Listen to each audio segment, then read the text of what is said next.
Hello, beautiful simmers. Today we have an overview of the Enchanted by Nature expansion pack. On the EA app, you can pre-order the Enchanted by Nature expansion pack, and when we go in to click on the pack here, it gives us more information about what we can expect.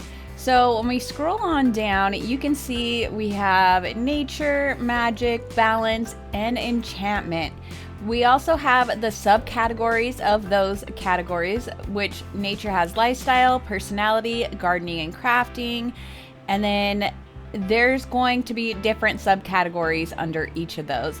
So we're going to go over these. Now, we have touched some on previous videos, but we haven't gone over the entirety of it because we didn't see this yet. And we are in nature under lifestyle. Feel at home in nature. The natural living skill is about becoming more comfortable outside, to the point where your sim is happy living in the great outdoors as they would be with a bed and plumbing. Sims can meet their needs in nature by sleeping on the ground, relieving themselves in a pretty bush, talking to nature, and eating food they forage or catch, among other things. Sims may find these things uncomfortable at first, but will become more comfortable as their skill level increases. Okay, so we talked about that.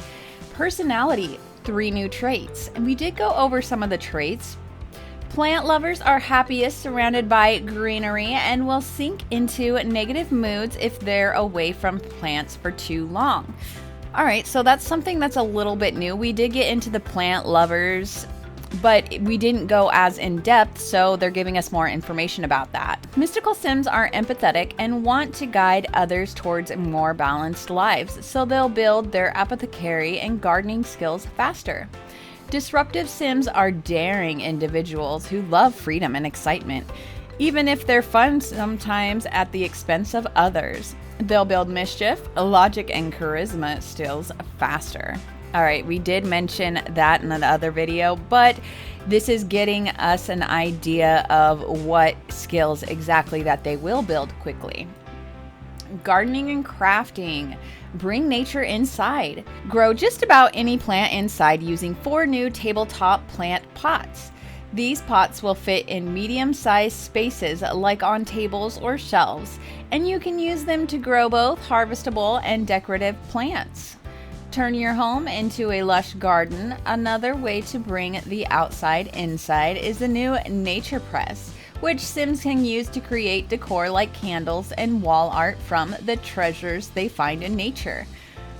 This is actually pretty cool. So I know that we've got a couple of pots for outdoors that are very large that we can actually plant seeds in and whatnot, but having medium-sized pots and being able to grow anything in there, that's pretty cool. I also think it's cool that they can make decorations like candles and wall art.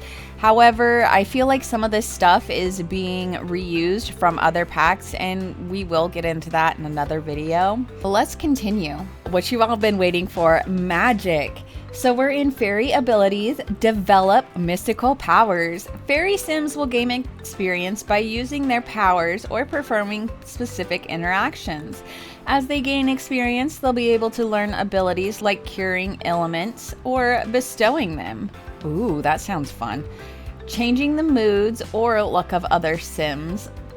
Bottling emotions, creating seeds, and making plants bloom are some examples of fairy skills. Remember, everything has its cost. Fairies are nourished by emotion, and their abilities cost emotional energy they will need to recharge. One thing I think that is cool about this is they can actually create their own seeds. Like, what?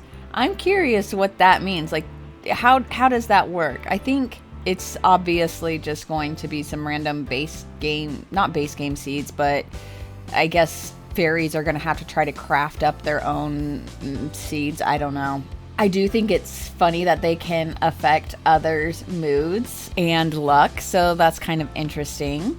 Fairy forms. Style unique fairies. Create fairies with beautiful wings you can paint freely. New facial presets, skin tones, glowing tattoos, and fairy core fashion will be available.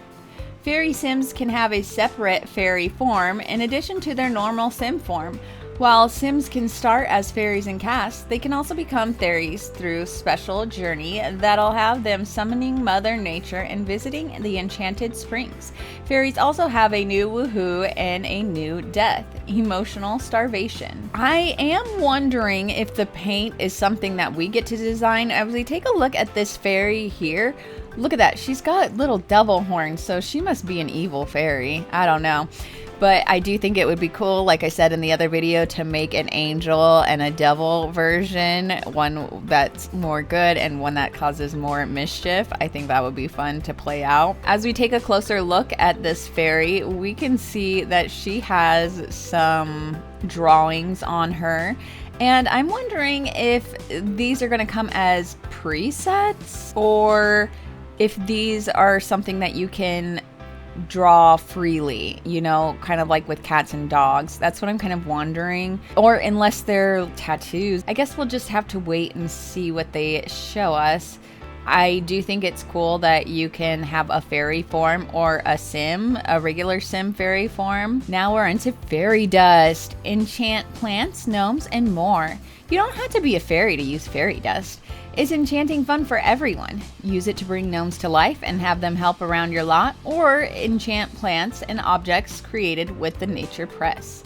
Enchanted plants may be easier to care for or produce a bigger harvest, but they can also attract magical pests called pixies.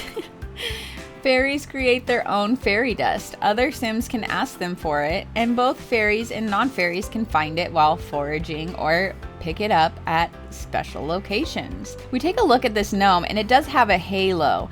So I want to bring a correlation to seasons.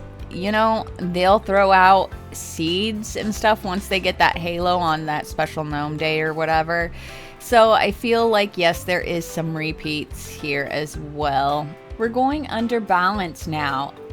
Ailments. Experience strange effect. There are 8 different ailments, and they're not all bad. A lot of them depend on your perspective. For example, the luck magnet will bring up your Sims good luck by stealing it from everyone around them. Okay, that's kind of fun, but kind of sucky for the other Sims. Another ailment will sadden your Sim with an uncontrollable urge to create, and another will have them feeling emotionally nothing. Ailments may be caused by imbalance caught from ailing Sims or inflicted through the meddling of a fairy. Now, I'm not sure how I feel about this because the ailments to me almost seem like they're just moods, you know? So, I don't know. It seems like they just rebranded that, but that's just my opinion. Apothecary skill. Craft cures and elixirs. Use new books and the Leafy Ledge Apothecary table to create your own apothecary skill. Craft cures for ailments, elixirs that affect the needs or emotions of Sims, and even an emotion stone. Interesting. There are 22 recipes total. Emotion stones are limited use items that can siphon emotions from Sims. Emotions can be a key ingredient for some recipes, and fairy Sims can consume them to recharge their emotional energy.